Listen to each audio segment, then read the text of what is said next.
listen, because most people are listening to respond. That's why they interject, because they get triggered because they heard something, and that's all they heard. They didn't hear nothing else but that word or that phrase or that sentence, and now they want to jump back in to defend themselves. No, shut the fuck up. Let me say mine, and then you can come back. And before you get too upset, sometimes you gotta kind of ground. That way you don't feel like you having to rush to get your thoughts out, because when you're rushing and try to get your thoughts out, a lot of times we misspeak.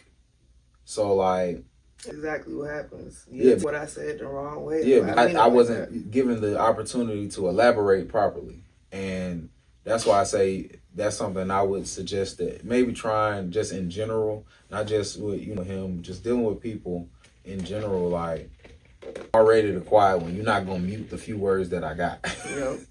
So you gotta stand your ground and create that boundary where your word will be respected the same way that you try to respect the other person, whether you agree or not. Let me say my piece, then you can say, because you might be ready to interject, but once I finish, okay, you don't even have that interjection anymore, because I was able to explain it in a way for you to understand.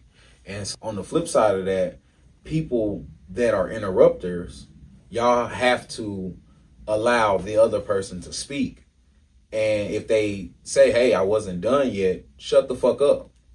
Let them speak. Let them say what they need to say, so that y'all can have, eventually y'all will start to have more adult conversations than a bunch of arguing.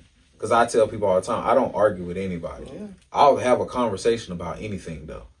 We could talk about anything. We can disagree, whatever, feel indifferent. But I'm not finna argue with you, because that's just a childish thing. My daughter argues with other children. As adults, we don't have to argue about anything. We can disagree. We can come together or whatever. But arguing is a childish sport, and I just refuse to play it.